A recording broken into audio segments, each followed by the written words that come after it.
నమస్తే, నేను Kavitha. Welcome to I Dream news. సీట్లని అనౌన్స్ చేసిన తర్వాత లెఫ్ట్తో పొత్తెక్కడిది, ఇది ఎన్నికల సమయంలో కేసీఆర్ చేసినటువంటి వ్యాఖ్యలు. మరి ఇప్పుడు పార్లమెంట్ ఎన్నికల నాటికి ఎందుకు బీఎస్పీతో పొత్తు పెట్టుకోవాల్సినటువంటి పరిస్థితి ఏర్పడింది? ఈ మార్పు దేనికి సంకేతం? అసలు కేసీఆర్లో మార్పు వచ్చిందా? ప్రస్తుతం మనతో పాటుగా ఉన్నారు పొలిటికల్ అనలిస్ట్ ప్రకాష్ గారు. ప్రకాష్ గారు, నమస్కారం. నమస్కారం కవిత గారు. కరెక్ట్గా ఒక 4-5 నెలల కింద, మహా అంటే 6 నెలల కింద కేసీఆర్ చెప్పినటువంటి మాట, ఒంటరిగానే పోటీ చేస్తున్నాము, ఎవరితో పొత్తు ఉండదు, లెఫ్ట్తో కూడా పొత్తు ఉండదని. ఈసారి ఎందుకు బీఎస్పీతో పొత్తు పెట్టుకోవాల్సిన పరిస్థితి ఏర్పడింది? అనుభవం నేర్పిన పాఠాలు అవి. అనుభవం పెద్ద గురువు.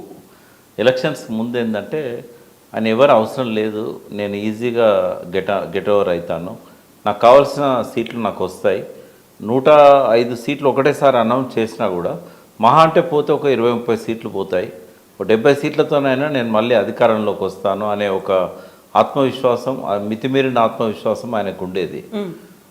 ఇప్పుడు ఏమైందంటే ఎలక్షన్స్ రిజల్ట్ వచ్చిన తర్వాత ఆయన అన్ని అంచనాలు వేసుకున్నాడు. కొన్ని దగ్గర 2%తో పోవడము, కొన్ని సీట్లలో 1% తేడా, కొన్ని సీట్లలో 0.5% ఉంది, కొన్ని సీట్లలో 10% గ్యాప్ కూడా ఉంది. అయితే అన్నీ అంటే దాదాపుగా ఆయన నమ్మిన దేవుడు ఆయనకు వరం ఇచ్చిండు అనుకోవచ్చు. Blessings in disguise. అంటే కరెక్ట్ టైంకి ఆయనకు లెగ్ ఫ్రాక్చర్ ప్రాబ్లం వచ్చింది. అదేంటంటే ఆయన ఆలోచించుకోవడానికి ఆయనకు అవకాశం, అది ఎవరిని కలవకుండా ఒంటరిగా బెడ్ మీద వారాల కొద్దీ ఉండడం అనేది అది ఒక రకంగా శాపం, బట్ ఒక రకంగా అదృష్టం అది. సో దాన్ని ఆయన ఒక బ్లెస్సింగ్గా తీసుకొని తను బాగా మేధోమదనం చేసుకున్నాడు. సరే, ఆయనే చేసిన తప్పులేంది అనేది మాలాంటి వాళ్ళని చెప్పాము, ఆయనకు కూడా అవి అర్థమైనాయి. ఎందుకంటే అంతకుముందు తన తప్పులు తనకు తెలియవు, ఎవరో ఒకరు చెప్తే తప్ప అవి నోటీస్ చేయరు వాళ్ళు. ఒకవేళ నోటీస్ చేసినా ఇది ప్రజలు గుర్తించరులే అని అనుకుంటారు. బట్ ఓపెన్గా మీడియాలో తను ఏం మిస్టేక్ చేశాడు అనేది అవతల వాళ్ళు కావచ్చు, సొంత వాళ్ళు కావచ్చు, మాట్లాడడం మొదలుపెట్టారు. అది కొంత రియలైజ్ కావడానికి కొంత ఉపయోగపడ్డది. రెండవది ఏంటంటే వామపక్షాలతో ఆయన పొత్తు పెట్టుకోకపోవడం వల్ల ఆయన ఏం నష్టపోయింది అనేది కూడా ఆయనకు అర్థమైంది. అంటే ఆయన చాలా తక్కువ అంచనా వేశాడు. ఇప్పుడు వాళ్ళకు ఉంది నల్గొండ అండ్ ఖమ్మమే కదా, ఆడ ఎట్లాగూ కొంత బలహీనంగా ఉన్నాం మనం, వాళ్ళ వల్ల పెద్దగా ప్లస్ అయ్యేది ఏముంటుంది అని అనుకొని ఉంటాడు ఆయన. కానీ డెఫినెట్గా వాళ్ళు కలిసి ఉంటుంటే ఒక ఇమేజ్ క్రియేట్ అయ్యేది, గెలుస్తారు వీళ్ళు ఈ క్యాండిడేట్స్, వాళ్ళకు కొంత బలం. మునుగోడులో ఏంటి అసలు, మునుగోడు గెలవడానికి ఏకైక కారణం అని చెప్పొచ్చు కమ్యూనిస్టులు ఆ రోజు కలిసింది కాబట్టి మునుగోడులో ఉప ఎన్నికల్లో బయటపడ్డాం. సో ఆయన సరిగా లెసన్ తీసుకోలేదు, అందుకే నో చెప్పాడు. తన తప్పు వల్ల ఎన్ని సీట్లు ఓడిపోయినామో అర్థమైన తర్వాత ఇప్పుడు బీఎస్పీ ఉండడం అనేది తనకు అవకాశం. అది తను కొన్ని సీట్లలో ఆ 1%, 2% డిఫరెన్స్ వచ్చిన కాడ కొంత మెజారిటీ పెంచుకోవడానికి బీఎస్పీ ఉపయోగపడుతుంది. అన్నిటికంటే ఎక్కువ ఏంటంటే బీఎస్పీతోనే పొత్తు. ఇప్పుడు మళ్ళీ సిపిఎం, సిపిఐ ఏవి కాదు కదా, బీఎస్పీతోనే ఎందుకు పొత్తు కలుస్తున్నాడు అంటే ఇనిషియేటివ్ అట్నుంచి వచ్చిందా ఇట్నుంచి వచ్చిందా అనేది మనకు తెలియదు. బయటికి వాళ్ళు ఎన్ని చెప్తున్నా కూడా ఎవరు ఫస్ట్ ఎవరిని రమ్మన్నారు, ఎవరు కలవాలనుకున్నారు, ఆ విషయాలు వాళ్ళిద్దరు ప్రెస్ మీట్లో కలిసి చెప్తే అర్థమవుతాయి. ఒకవేళ బీఎస్పీ కలవడం వల్ల మొన్నటిసారి ఏమైందంటే దళిత బంధు అనేది, అంటే మనం ఒక 20 కారణాలు అనుకుంటే బీఆర్ఎస్ ఓటమికి మొట్టమొదటి కారణం దళిత బంధు. అది కేసీఆర్ గారు కూడా గుర్తించారు. అది ఆయన ఈ మధ్య మాట్లాడే మాటలలో, ఇండోర్ మాటలలో, మీడియా ముందు కాకుండా ఇంటర్నల్గా మాట్లాడే వాటిలలో ఎవరైనా ఓటమి గురించి ప్రస్తావించినప్పుడు దళిత బంధు ఫస్ట్ తీసుకుంటున్నాడు ఆయన. వాస్తవంగా కూడా అనలిస్టులకు కూడా అర్థమైంది ఏంటంటే దళిత బంధే మేజర్ రీజన్. ఎస్సీస్ ఓట్ బ్యాంక్ ఏంటంటే దాదాపు 16-17% ఉంటుంది. ఈ ఎస్సీస్లో ఉన్న 16-17%లో దాదాపు 90% అగెనిస్ట్ ఉన్నారు టీఆర్ఎస్కి. ఎందుకు అంటే కొద్ది మందికే వచ్చింది దళిత బంధు, అందరికీ రాలేదు. దాంతో హేట్రెడ్ పెంచుకున్నారు, వాళ్ళ మనుషులకు ఇచ్చారు, వాళ్ళ పార్టీ వాళ్ళకి ఇచ్చుకున్నారు, వాళ్ళ పార్టీ నాయకులకు డబ్బులు ఇచ్చిన వాళ్ళకి ఇచ్చుకున్నారు, మనకి ఇవ్వలే కదా, ఈ టర్మ్లో ఇస్తానని చెప్పినా కూడా నమ్మలేదు వాళ్ళు. దాని మీద కూడా కావాల్సినంత డిస్కషన్ జరగలేదు. కేసీఆర్ గారి మాటల్లో కూడా ప్రసంగాలలో కూడా ఎలక్షన్స్ కంటే ముందు ఒక హామీ అనేది స్పష్టంగా దళిత బంధు విషయంలో వస్తున్న విమర్శలకు ధీటుగా ఆయన మాట్లాడలేదు. దాంతో ఏమైందంటే ఒక ఫ్రస్ట్రేషన్, ఒక వ్యతిరేకత అనేది దళితుల్లో ఎక్కువ వచ్చింది. అదే సమయంలో నరేంద్ర మోడీ గారు పరేడ్ గ్రౌండ్లో మీటింగ్ పెట్టి మందకృష్ణ మాదిగను వర్గీకరణ సమస్యను నేను పరిష్కరిస్తాను అన్నాడు. సో 5 ఏళ్ళు ఎట్లాగో మళ్ళీ మోడీ గారే వస్తారనేది జగమెరిగిన సత్యం. నెక్స్ట్ 5 ఏళ్ళలో డెఫినెట్గా ఆయన వర్గీకరణ చేస్తాడు. కాబట్టి బీజేపీ వైపు చాలామంది వెళ్ళిపోయారు. మందకృష్ణ మాదిగ ఫాలోయింగ్ ఉంది. ఆయన నిలబడితే ఓట్లు వేయరు కావచ్చు కానీ గెలుస్తాడో గెలవడో అని. బట్ ఆయనను ఫాలో అయ్యే వాళ్ళు చాలామంది ఉంటారు దళితులలో, పర్టికులర్గా మాదిగ కమ్యూనిటీ. వాళ్ళు ఎవరు కూడా వాళ్ళు బీజేపీ సైడ్ పోయారు. అట్లా మాదిగలను ఒక పక్క కాంగ్రెస్, ఇంకో పక్క బీజేపీ. టీఆర్ఎస్ మీద వ్యతిరేకతతో కాంగ్రెస్ వైపు పోయారు. ఇంకో సెక్షన్ బీజేపీ వైపు మందకృష్ణ మాటలతో వెళ్ళారు. ఇంకా టీఆర్ఎస్ మిగిలింది ఏంటంటే ఆ దళిత బంధువులు లబ్ధి పొందిన వాళ్ళు, డబ్బులు వచ్చిన వాళ్ళు కొద్దిమంది, అది కూడా. అందుకని ఆ గ్యాప్ను ఫిలప్ చేసుకోవాలి. 16% ఓట్ బ్యాంక్ అనేది చిన్నది కాదు, ఇగ్నోర్ చేయాల్సింది కాదు. సో ఆర్ఎస్ ప్రవీణ్ కుమార్ రావడం వల్ల, పర్టికులర్గా బీఎస్పీ దళితులకు ప్రాతినిధ్యం వహించే పార్టీ కాబట్టి అది రావడం వల్ల ఎంతో కొంత గ్యాప్ అనేది ఫిలప్ చేసుకోవడానికి అవకాశం ఉంటుంది. వాళ్ళు హార్డ్లీ అడిగితే 2 సీట్లు అడుగుతారేమో. ఒక సీట్ అయితే ఆల్రెడీ అనౌన్స్ చేశాడు, నాగర్ కర్నూలు ఆయనదే అని. ఇంకేమన్నా ఒక సీట్ అడిగితే అది ఇస్తుండొచ్చు. ఇంకా కావాలంటే హైదరాబాద్ లాంటి ఎట్లా గెలవము అనుకున్న సీట్లు ఉంటాయి. ఎట్లాగో కొన్ని సీట్లలో మనం అసలే గెలవము అనుకునేవి కొన్ని ఉంటాయి. వాళ్ళు వాళ్ళ ఎగ్జిస్టెన్స్ కోసం, వాళ్ళ క్యాడర్ను పెంచుకోవడం కోసం, వాళ్ళు గెలుస్తామని కాకుండా బీఎస్పీ తన క్యాడర్ను పెంచుకోవడం కోసం పొత్తు ధర్మంలో భాగంగా అడిగితే అడగచ్చు. అయితే ఇక్కడే కీలకంగా ఇప్పుడు దళిత బంధు రాకపోవడం వల్ల వచ్చిన వ్యతిరేకతని ఒక సానుకూలంగా మార్చుకోవడానికి ఆర్ఎస్ ప్రవీణ్ కుమార్ ఉపయోగపడతారా? At the same time Sirpur కాగజ్ నగర్లోనే ఓడిపోయినటువంటి ఒక వ్యక్తిని మళ్ళీ ఇక్కడ ఎంపీగా పెట్టడం, అందరూ ర్యాలీ అయ్యి అక్కడ వచ్చి ఓటేస్తారని ఎలా అనుకుంటున్నారు? ఇక్కడ ఈక్వెషన్స్ ఎట్లుంటాయంటే, ఇప్పుడు కొడంగల్లో ఓడిపోయిన రేవంత్ రెడ్డి మనకు మల్కాజ్గిరిలో ఎంపీ అయ్యాడు, గెలిచాడు. వాస్తవంగా చెప్పాలంటే ఆ రోజు మల్కాజ్గిరి పార్లమెంట్లో దాదాపు అన్ని సీట్లు కూడా బీఆర్ఎస్ ఎమ్మెల్యేలు. ఆయన అక్కడ ఓడిపోయాడు. ఇక్కడ ఒక ఎమ్మెల్యే లేడు వాళ్ళకు, అయినా కూడా ఆయన ఎంపీ కాగలిగాడు.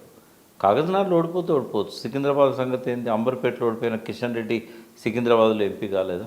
ప్రవీణ్ కుమార్ది సొంత నియోజకవర్గం అలంపూరు నాగర్ కర్నూలు పరిధిలోకి వస్తుంది.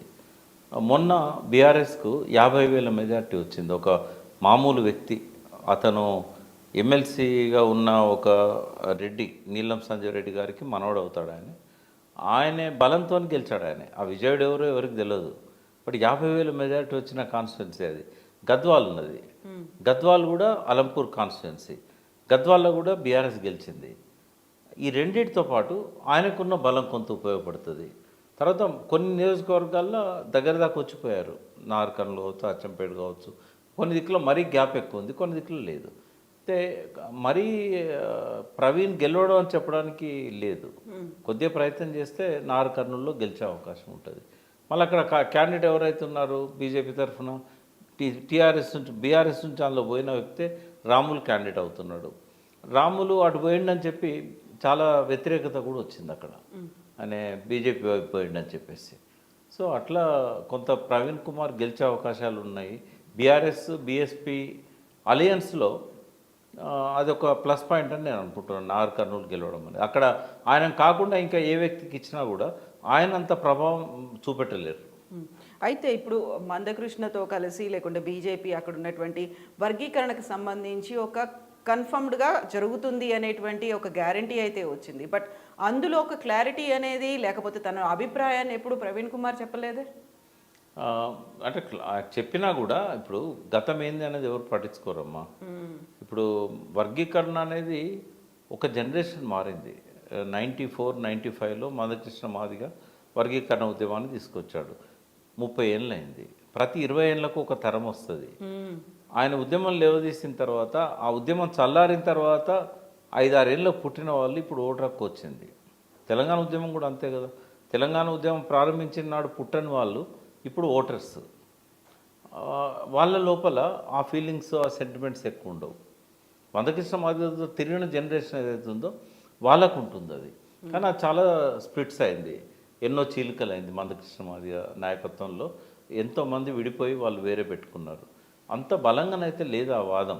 అలా అసెంబ్లీ ఎలక్షన్స్లో కొంత దళిత బంధు వ్యతిరేకతతో అటు ఇటు స్ప్లిట్ అయ్యారు, కానీ ప్రవీణ్ కుమార్ కొంత ర్యాలీ చేయగలుగుతారని ఒక నమ్మకం ఉంది. ఎందుకంటే ఆయన ఏ పని చేసినా కొంత సీరియస్గా చేస్తాడు.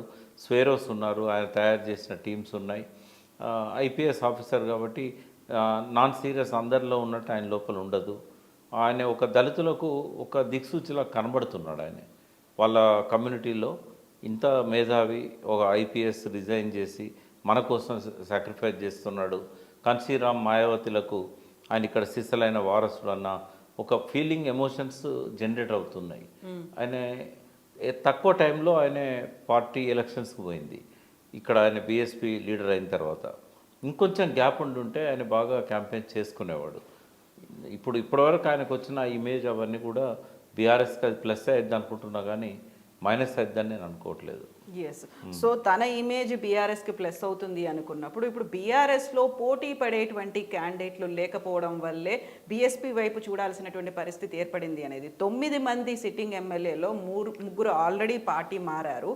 మిగిలిన చోట్ల కూడా అభ్యర్థుల్ని పెట్టడానికి లేదు. నాగర్ కర్నూలుకి ఆల్రెడీ ఆర్ఎస్ ప్రవీణ్ కుమార్ని అనౌన్స్ చేసినప్పటికి కూడా మిగిలిన స్థానాల్లో బీఆర్ఎస్ వాళ్ళు లేక బీఎస్పీ వాళ్ళ వైపు చూస్తున్నారు అనే దానికి ఏమంటారు? క్యాండిడేట్స్ ఉన్నారమ్మా, అట్లేం లేదు. కలిసి వస్తుందని తీసుకున్నారే తప్ప క్యాండిడేట్ లేక కాదు. ముందు గువ్వల బాలరాజుకి ఇద్దామనేది డిసైడ్ అయింది, నేను విన్నాను. గువ్వల బాలరాజు అచ్చంపేటలో ఓడిపోవచ్చు, కానీ ఆయనకు ఫాలోయింగ్ ఉంది, డబ్బు ఉంది, పలుకుబడి ఉంది, చేసుకోగలుగుతాడు, యంగ్ యువకుడు. కాబట్టి ఆయనే క్యాండిడేట్ అయ్యేవాడు. బహుశా రాములు బయటికి పోవడానికి కూడా నాకు ఇస్తారో ఇవ్వరో, బాలరాజు పేరు వినబడుతున్నది అనేది ఒక కారణం. ఆయన ప్రవీణ్ కుమార్ వస్తాడని చెప్పుకోలేదు ఆయన.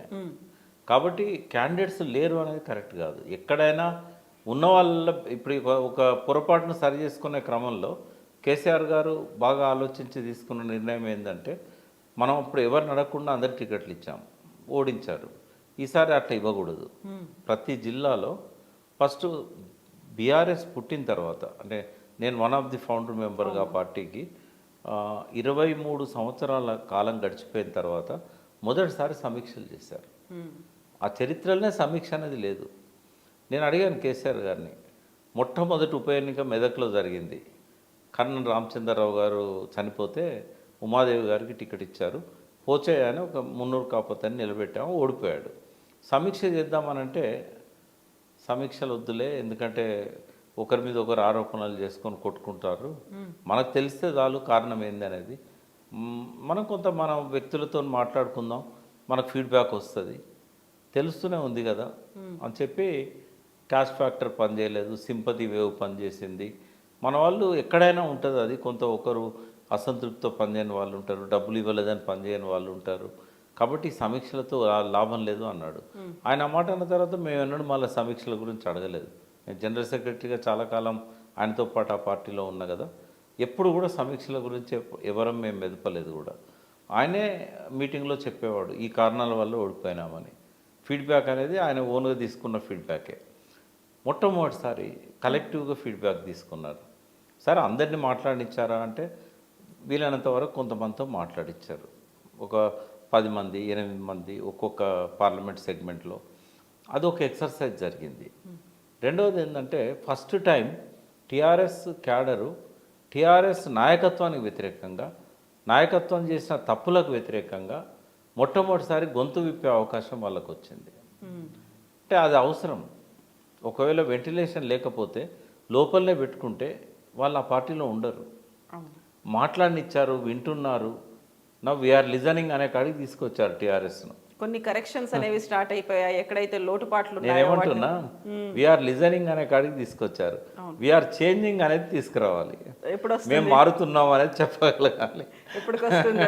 అయితే ఇప్పుడు అదొకటి విన్నారు. హరీష్ రావు గారు, కేటీఆర్ గారు, కేశవరావు గారు, పెద్ద పెద్ద వాళ్ళంతా అప్పుడున్న మాజీ మంత్రులు, నా నిరంజన్ రెడ్డి, వీళ్ళంతా కూర్చునేవాళ్ళు. ఒక స్టేజ్ అయిపోయింది. అది అయిపోయిన తర్వాత కేసీఆర్ గారు ఏం చేశారు, క్రౌడ్ను కాకుండా, అంటే క్రౌడ్ అంటే టీఆర్ఎస్కు అన్ని జిల్లా పరిషత్లు టీఆర్ఎస్కే ఉన్నాయి కదా.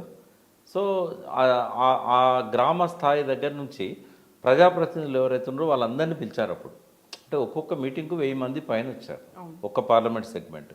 ఈసారి ఏం చేశాడు ఆయన, రోజుకు 2 పార్లమెంట్ సెగ్మెంట్ల నుంచి మొత్తం కలిపి ఒక 40-50 మంది కూడా ఉండరు. అంటే ఒక్కో పార్లమెంట్ సెగ్మెంట్లో ఒక 20 మందిని 25 మందిని పిలిచాడు.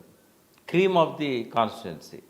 అంటే 7 అసెంబ్లీ సెగ్మెంట్స్ నుంచి వచ్చిన వాళ్ళు ఎంతమంది అంటే 25-30 మంది. అంటే ఒక్కొక్క కాన్స్టిట్యున్సీ నుంచి 3-4 మ్యాక్సిమం. ఒక్కొన్ని దిక్కులో ఒక్కరే వచ్చారు. ఆయనే డైరెక్ట్గా వాళ్ళతో మాట్లాడాడు, వాళ్ళని ఇన్స్పైర్ చేయడానికి ప్రయత్నం చేశాడు. ఇక్కడ ముందు ఆయన మాట్లాడిన తర్వాత వాళ్ళతోని ఎట్లా ప్లాన్ చేసుకోవాలి, ఎవరు క్యాండిడేట్ అయితే బాగుంటుంది, మీకు ఎవరికైనా ఇంట్రెస్ట్ ఉందా ముందే తెలుసుకునేవాడు. అక్కడ ఉన్న ఆస్పిరెంట్స్ ఎవరు తెలుసుకొని ముందే వాళ్ళ గురించి ఆయన స్పీచ్లో చెప్పేవాడు. ఈసారి కూడా ఇవ్వాలనుకున్నాం, ఇవ్వలేకపోతున్నామని చెప్పేవాడు. మేము భవిష్యత్తులో తప్పకుండా చూస్తాము అని చెప్పేవాడు. దాంతో అక్కడ మాత్రం ఎవరు నోరు విప్పేవాళ్ళు కాదు. బయటికి పోయిన తర్వాత వాళ్ళ ఆలోచనలు వాళ్ళు చేసుకునేవాళ్ళు. అట్లా జరిగినాయి ఈ సమీక్షలన్నీ కూడా. బట్ ఒక్కటమ్మ క్లియర్గా చెప్తున్నాను నేను, మారాలనే ఆలోచన వచ్చింది కానీ ఇంకా మారడం అనేది బయటికి కనబడట్లేదు, స్టార్ట్ అవ్వట్లేదు. ఎందుకంటే కేసీఆర్ నుంచి ఏం కోరుకుంటారు? చాలా కాలం తర్వాత బయటకు వచ్చాడు. ఇంతకాలం సైలెంట్గా ఉన్నారు. సైలెంట్గా ఉన్నా కూడా కలవడానికి కొందరికి అవకాశం వచ్చింది, ఎక్కువ మందికి రాలేదు. నందినగర్ పోయి కొంతమంది కలిశారు, హాస్పిటల్లో కొంతమంది కలిశారు. సరే, ఆయన అనారోగ్యంతో ఉన్నప్పుడు చాలామంది ఆయనకు ఆత్మీయులు ఉంటారు కదా ప్రతి జిల్లాలో. ఇప్పుడన్నా కలుద్దామేమో అని అంటే మళ్ళీ అదే తాళ్ళు పెట్టుకొని ఎవరిని రానియకపోవడం, కలవనీయకపోవడం. అంటే ఆ వచ్చిన 30-35 మందితోని ఒక గంట సేపు స్పేర్ చేసి ఒక్కొక్కరితో ఒక 4గురితో ఒకసారి, 5గురితో ఒకసారి, ఒక్కొక్క అసెంబ్లీ సెగ్మెంట్ 14 అసెంబ్లీ సెగ్మెంట్ల నుంచి వస్తారు. 14-5 70 నిమిషాలు, 5-5 నిమిషాలు ఒక్కొక్క టీంకు అవకాశం ఇచ్చుంటే ఒక కాన్స్టిట్యూన్స్ తర్వాత ఒకరు రండి అంటే ఎంత బాగుంటుంది. తర్వాత రోజు బ్రేక్ఫాస్ట్ నాకు తెలిసి ఒక కేసీఆర్నే చూశాను నేను. ఇంకో వ్యక్తి లేకుండా ఆయన బ్రేక్ఫాస్ట్ చేయడు, లంచ్ చేయడు, డిన్నర్ చేయడు. ఎప్పుడు కూడా ఆయన ఎవ్వరు లేకపోయినా కింద ఎవరు ఉన్నారో చూసి తీసుకురండి అంటాడు. ఉద్యమకాలం అంతా చూసాం, ఈవెన్ ముఖ్యమంత్రి అయినాక కూడా చూసాం. ఎవరు లేని ఆయన భోజనం చేయడు. ఎవరినో అక్కడున్న వాళ్ళని తీసుకొచ్చి కూర్చోబెట్టుకునే దానికంటే ముందే ప్లాన్ చేసుకొని మీరు ఆ రోజు పొద్దున బ్రేక్ఫాస్ట్ జాయిన్ కండి అంటే వాళ్ళు ముందు రోజు వచ్చి ఇక్కడ పడుకుంటారు, మార్నింగ్ బ్రేక్ఫాస్ట్కి ఆయనతో పోతారు. అట్లా ఒక్కొక్క పార్లమెంట్ సెగ్మెంట్ నుంచి ఒక 15 మందితో కలిసి బ్రేక్ఫాస్ట్ చేస్తే ఆ తృప్తి వేరు కదా. మాకు టైం ఇయ్యడు, మళ్ళీ అదే కంటిన్యూ అవుతున్నది. మాజీ మంత్రులను కూడా తాడుగట్టి ఆయన కలవనీయకపోవడం, నెట్టి పడేయడం తెలంగాణ భవన్లో, ఈ సీన్లన్నీ రిపీట్ అవుతున్నాయి. అది కోరుకోవట్లేదు ప్రజలు. అది కేసీఆర్ మార్పు రావాల్సింది. ఆ కేసీఆర్లో అందరినీ నేను కలవాలి, అందరితో నేను చనువుగా ఉండాలి, ఉద్యమకాలం నాటి స్నేహాన్ని నేను కొనసాగించాలి అనే ఆ మార్పు కోసం మేము చూస్తున్నాం. ఆ మార్పు రావట్లేదు. రెండవది, కేటీఆర్, హరీష్ రావు ఎప్పటిలాగానే అందరినీ కలుస్తున్నారు. కేటీఆర్ కొంత కలవడం అనేది ఉండే, బట్ అది ఆయన రెక్టిఫై చేసుకున్నాడు, అందరికి టైం ఇస్తున్నాడు, కలుస్తున్నాడు. కానీ ఎక్కువసార్లు ఏమవుతుందంటే వాళ్ళు మాట్లాడేసి పోయి కారెక్కుతున్నారు.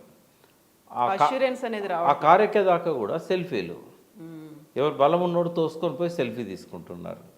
ఇది మారాలి, ప్రైవసీ ఇవ్వాలి నాయకులకు, మనసు విప్పి మాట్లాడడానికి అవకాశం ఇవ్వాలి. ముందు వాళ్ళు చెప్పేది వినాలి, తర్వాత వీళ్ళు చెప్పాలి. అది జరగట్లేదమ్మా. ఇంకోటి, పార్టీ ప్రక్షాళన. మీతో ఇంటర్వ్యూలో చక్రపాణి గారు మాట్లాడింది నేను విన్నాను. 100% ఆయన చెప్పింది కరెక్ట్. మేము కూడా చెప్పాను, టీఆర్ఎస్ పార్టీ గాల్లో ఉంది, కేవలం ఎమ్మెల్యేలను నమ్ముకున్నారు అని. ఈసారి మార్పు ఏంటంటే ఎమ్మెల్యేల స్థానంలో కోఆర్డినేషన్ కమిటీ వేయాలనేది ఒక డిసిషన్ అయింది. బట్ ఆ కమిటీలో ఎవరు ఉండాలి, వాళ్ళతోనైనా మాట్లాడి, అప్పుడు జరిగిన పొరపాటు ఇది, ఈసారి ఇట్లా టైం ఎక్కడుందమ్మా? 4 రోజులు అయితే కోడ్ వస్తుంది, తర్వాత హడావిడి ర్యాలీలు ఇవన్నీ జరుగుతూ ఉంటాయి. అంటే జనరేషన్ టు జనరేషన్ అన్ని రంగాలల్లో, టెక్నాలజీ ఒకటే కాదు, అన్ని రంగాలలో మార్పులు వస్తాయి. అందరు ఆలోచనలలో పోయిన తరంలాగా ఈ తరం ఆలోచించరు. ఇంకా వెనకటి పద్ధతిలో బహిరంగ సభలు, ర్యాలీలు, మన ముఖం చూసి ఓట్లేసే పద్ధతులు లేవమ్మా. బట్ ఇప్పుడు ఏమంటున్నారు, అప్పుడు బహిరంగ సభలు పెట్టాం, ఇప్పుడు బహిరంగ సభలు వద్దు, ర్యాలీలు పెట్టుకుందాం. ఈ రెండూ కూడా నా దృష్టిలో అవసరం లేదు. ఇప్పుడు నువ్వు ఎన్ని ర్యాలీలకు జనాలు వచ్చినా, ఎన్ని బహిరంగ సభలకు వచ్చినా, వచ్చిన జనమా తెచ్చిన జనమా? వచ్చిన జనం అయితే మెచ్చుతారు, వాళ్ళు మెచ్చిన జనం అవుతారు. తెచ్చిన జనం అయితే వాళ్ళు కనబడతారు, ముఖం చూపెడతారు, మేము వచ్చినాం, వెళ్ళిపోతారు. సో ఇవి కాదు కావాల్సింది. వాళ్ళ హార్ట్లోకి డైరెక్ట్గా చొచ్చుపోయే విధంగా మనము వాళ్ళతో 1-on-1 మాట్లాడమో లేకుంటే మీడియాను ఉపయోగించుకోవడమో ఇవన్నీ జరగాలి. ఇంకా వైపుగా సోషల్ మీడియా ద్వారా ఏం నష్టం జరిగిందో అర్థమైంది వాళ్ళకు. అంటే అవతల పార్టీలకు, అది బీజేపీ కావచ్చు, అది కాంగ్రెసే కావచ్చు, వాళ్ళిద్దరి చాలా శక్తివంతంగా పనిచేసినాయి. మనకు ఐటీ డిపార్ట్మెంట్ మన చేతిలో ఉండి, గవర్నమెంట్ ఉండి, ఐటీ కంపెనీలన్నీ మన చేతిలో ఉండి మనం చేసుకోలేకపోయినాం. దానిలో ఆ రెక్టిఫికేషన్కు ప్రయత్నాలు స్టార్ట్ అయినాయి. కానీ ఈ పార్లమెంట్ ఎలక్షన్స్లో వాళ్ళిద్దరిని ఓవర్టేక్ చేయగలుగుతారని అయితే నేను అనుకోవట్లేదు. స్టెప్స్ అయితే స్టార్ట్ అయినాయి. కాబట్టి ఈ పార్లమెంట్ ఎన్నికల్లో వేగంగా వాళ్ళు పార్టీ పరంగా తీసుకురావాల్సిన నిర్మాణ చర్యలు కానీ, కొత్త నాయకత్వాన్ని ఎక్స్పోజ్ చేసే ఇది కానీ, మొన్నటి ఎలక్షన్స్లో ఎవరి వల్ల నష్టం జరిగిందో వాళ్ళని పక్కకు పెట్టే ప్రాసెస్ కానీ, ఇది ఏది జరగడం లేదు. జరగనప్పుడు ఏమైందంటే మళ్ళీ గెలుపోవటంలో దైవాధీనాలు అవుతాయి. కాబట్టి మీ ద్వారా కనీసం ఈ మాటలను వాళ్ళు విని నిర్మాణాన్ని కొంత పటిష్టం చేసుకొని, ఒక్కరి మీదనే బాధ్యతలు పెట్టకుండా కోఆర్డినేషన్ కమిటీలో ఉన్న వాళ్ళతోని పర్సనల్ ర్యాపో పెంచుకుంటూ అట్లా పార్టీ ప్రక్షాళనకు కొన్ని చర్యలు తీసుకోవడం. కేసీఆర్ గారు ప్రతిరోజు కనీసం ఒక బ్రేక్ఫాస్ట్కి, లంచ్కి ఒక్కొక్క నియోజకవర్గము పార్లమెంటరీ సెగ్మెంట్ వారీగానో వాళ్ళని కూర్చోబెట్టుకొని మనసు విప్పి మాట్లాడడం, వాళ్ళని మాట్లాడించడం, ఇవన్నీ చేస్తే తప్ప వన్ సైడ్గా మనం చెప్దాం వాళ్ళు వింటారు అంటే కుదరదు. మీరు వినాలి, మీరు మారాలి, మీరు స్పందించాలి. వినడం వరకే ఉంది కానీ మారడం, స్పందించడం అనేది లేదు. వినడం కూడా పూర్తి సంతృప్తికరంగా లేదు. అది. Thank you so much Prakash garu. Thank you అండి.